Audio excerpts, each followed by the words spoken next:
मुंबई के पूर्व police commissioner Parambir Singh की एक चिट्ठी से महाराष्ट्र की सियासत में खलबली मच गई है। परमबीर सिंह ने सीएम उद्धव ठाकरे को चिट्ठी लिखकर आरोप लगाया है कि गृह मंत्री अनिल देशमुख ने एपीआई सचिन वाजे को हर महीने 100 करोड़ की वसूली का टारगेट दिया था।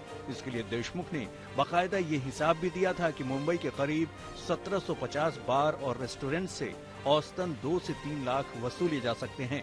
इस तरह 50 करोड़ रुपया जुटाया जा सकता है। बाकी 50 करोड़ रुपए अन्य स्रोत से जुटाने होंगे।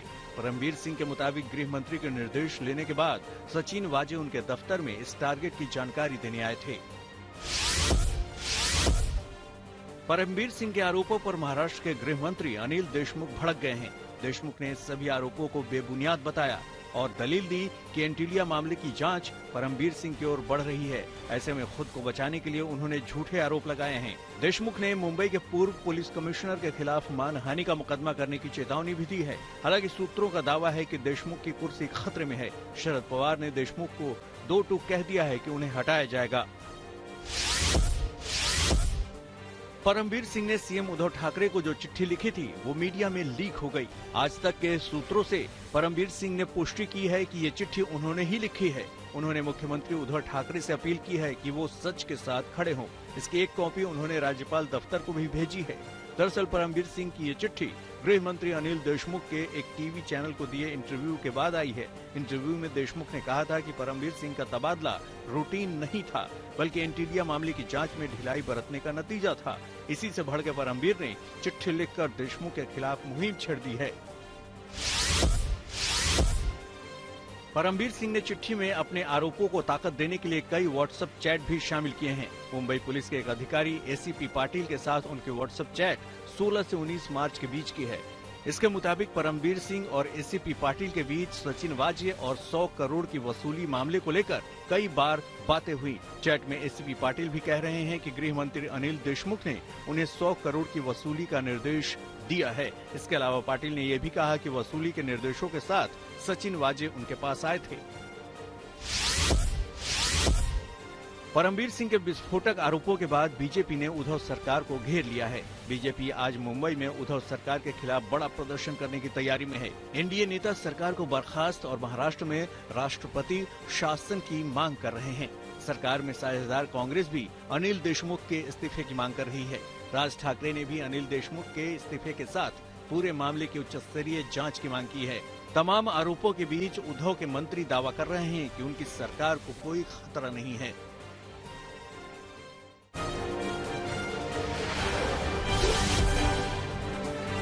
महाराष्ट्र में कोरोना का कहर जारी है। महाराष्ट्र में पिछले 24 घंटे में 27,126 नए कोरोना के मामले सामने आए हैं, जबकि 92 लोगों की मौत हुई है। वहीं मुंबई में 2,982 नए केस सामने आए हैं और 7 लोगों की मौत हुई है। महाराष्ट्र सीएम उद्धव के बेटे और मंत्री आदित्य ठाकरे कोरोना पॉजिटिव हो गए हैं। मुंबई में भीड़ भाड़ वाले स्थानों पर रैपिड एंटीजन टेस्टिंग किए जाएंगे। इधर राज्य में कोरोना के बढ़ते मामलों के बीच नागपुर में 31 मार्च तक हार्ड लॉकडाउन लगा दिया गया है। मध्य प्रदेश में कोरोना के केस तेजी से बढ़ रहे हैं। पिछले 24 घंटे में 1,140 नए मामले सामने आए हैं। 7 मौतें भी हुई। सबसे ज्यादा नए संक्रमित भोपाल, इंदौर और जबलपुर में मिले। अकेले इन तीनों शहरों में ही बीते 24 घंटों में 678 मरीज मिले हैं। यही वजह है कि तीनों शहरों में शनिवार रात 10 बजे से सोमवार सुबह 6 बजे तक यानी 32 घंटे का टोटल लॉकडाउन लगाया गया है। बिहार में कोरोना को लेकर नीतीश कुमार ने समीक्षा बैठक की, जिसमें स्कूल खुले रखने का फैसला किया गया। वहीं सख्ती से नियमों का पालन कराने पर जोर दिया गया। गुजरात सरकार ने भी साफ किया है कि अभी गुजरात में लॉकडाउन का कोई इरादा नहीं है। पाकिस्तान के प्रधानमंत्री इमरान खान और उनकी पत्नी बुशरा बीबी कोरोना की चपेट में आ गए हैं। इमरान खान और उनकी पत्नी कोरोना पॉजिटिव पाए गए। फिलहाल वो होम आइसोलेशन में हैं। इमरान के कोरोना पॉजिटिव पाए जाने के बाद उनके तमाम स्टाफ और उनसे मिलने वाले लोगों के भी कोविड टेस्ट किए जा रहे हैं। जानकारी के मुताबिक इमरान में कोरोना के गंभीर लक्षण नहीं हैं। इमरान खान वैक्सीन का एक डोज ले चुके थे। वहीं प्रधानमंत्री नरेंद्र मोदी ने इमरान खान के जल्द स्वस्थ होने की कामना की है।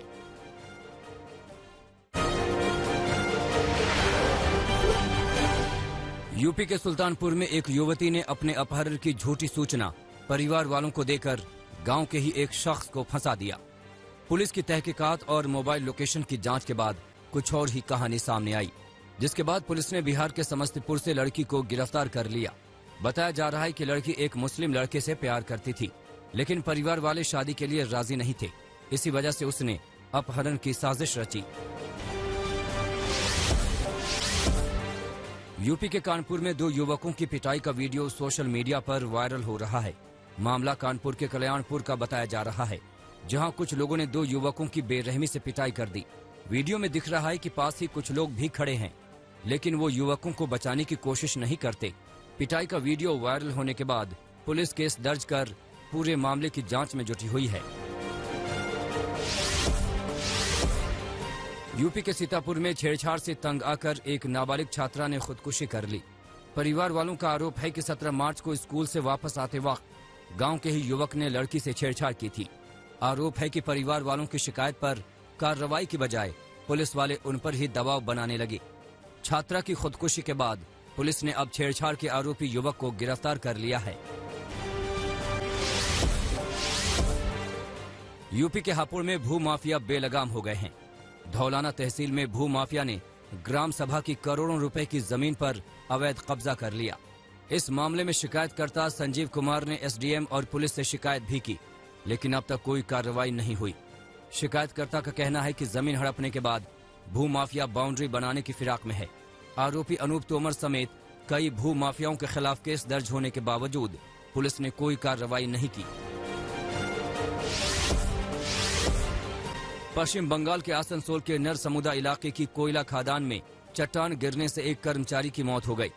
बताया जा रहा है कि ईस्टर्न कोल फील्ड्स लिमिटेड की खादान में अचानक कोयले की चट्टान कर्मचारियों पर आ गिरी। इस हादसे में मोहम्मद सफीक नाम के कर्मचारी की मौके पर ही मौत हो गई। ईसीएल प्रबंधन ने हादसे की जांच शुरू कर दी है। प्रयागराज में आबकारी विभाग और पुलिस की संयुक्त टीम ने शाहगंज इलाके में अवैध रूप से ट्रक में भरकर ले जा रही लाखों की बियर का जखीरा बरामद किया। बियर से भरी ट्रक राजस्थान से झारखंड ले जाई जा रही थी। इस बीच पुलिस ने शक के आधार पर ट्रक को रोका तो सारा राज खुल गया। यूपी में पंचायत चुनाव को देखते हुए आबकारी विभाग शराब तस्करों पर लगातार कार्रवाई कर रहा है।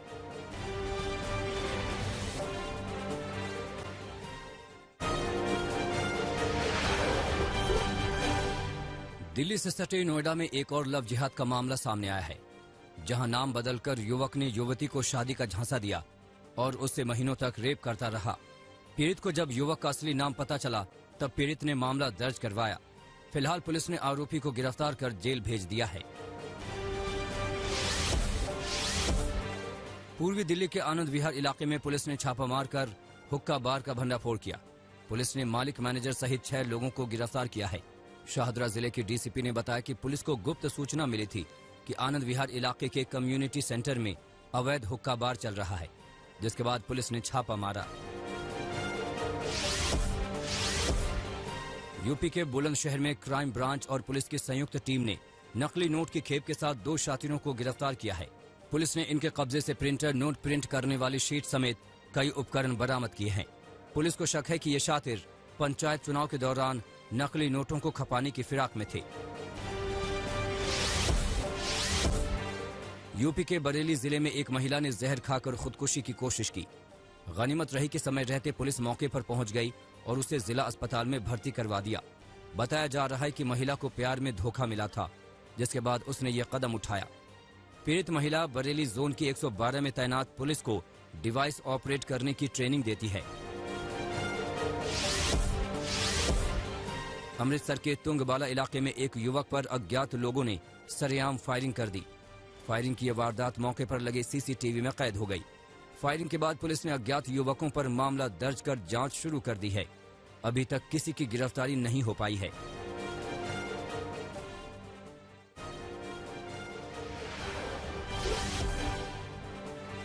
राष्ट्रपति जो बाइडेन और उपराष्ट्रपति कमला हैरिस एशियाई मूल के अमेरिकियों पर हुए हमले के बाद अटलांटा पहुंचे। बाइडेन ने कहा कि अब चुप्पी की कोई जगह नहीं है, इस मुद्दे पर अब बोलने की जरूरत है। 16 तारीख को जॉर्जिया के एक स्पा में हुए हमले में 8 लोगों की मौत हुई थी। मारे गए लोगों में ज्यादातर एशियाई लोग थे। अमेरिकी हाउस ऑफ रिप्रेजेंटेटिव ने म्यांमार में हुए सैन्य तख्तापलट के खिलाफ प्रस्ताव पारित किया। हाउस ऑफ रिप्रेजेंटेटिव के नेताओं ने कहा कि म्यांमार में जल्द लोकतांत्रिक सरकार बहाल हो। उत्तर कोरिया के साथ बढ़ी तलखी के बाद मलेशिया की सरकार ने उत्तर कोरियाई राजनयिकों को 48 घंटे के अंदर देश छोड़ने का आदेश दिया। इससे पहले उत्तर कोरिया ने मलेशिया के साथ सभी राजनयिक संबंधों को खत्म किया था। लेबनान में सैकड़ों की संख्या में लोगों ने प्रधानमंत्री कार्यालय के पास प्रदर्शन किया। बढ़ते राजनीतिक और आर्थिक संकट को लेकर लेबनान में कई दिनों से इस तरह का विरोध प्रदर्शन चल रहा है। जापान की राजधानी टोक्यो में 7 तीव्रता का जबरदस्त भूकंप आया। भूकंप का केंद्र मियागी तट के करीब था। स्थानीय समयानुसार शाम 6:10 पर यह भूकंप आया। अभी तक किसी के घायल होने की खबर नहीं है। टोक्यो ओलंपिक के दौरान विदेशी लोगों के जापान आने पर रोक लगाई गई है।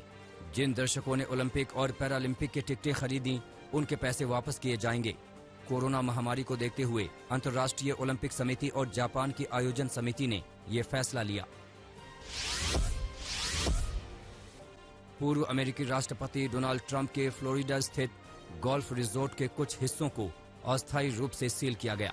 यहां काम करने वाले कर्मचारियों के कोरोना संक्रमित होने के बाद यह फैसला लिया गया। दक्षिण पश्चिम आइसलैंड के रेक्जेनस प्रायद्वीप पर लंबे समय से निष्क्रिय ज्वालामुखी में विस्फोट हुआ। 800 सालों में पहली बार यह विस्फोट हुआ। 32 किलोमीटर दूर से लावा दिख रहा है। नमस्कार, मैं हूं अंशु शर्मा और हमें उम्मीद है कि आपको ये वीडियो जरूर पसंद आया होगा। ऐसे ही बाकी वीडियो देखने के लिए देखते रहिए द इंडियन समाचार और वीडियोस पसंद आने पर हमारे चैनल द इंडियन समाचार को लाइक, शेयर और सब्सक्राइब करना ना भूलें।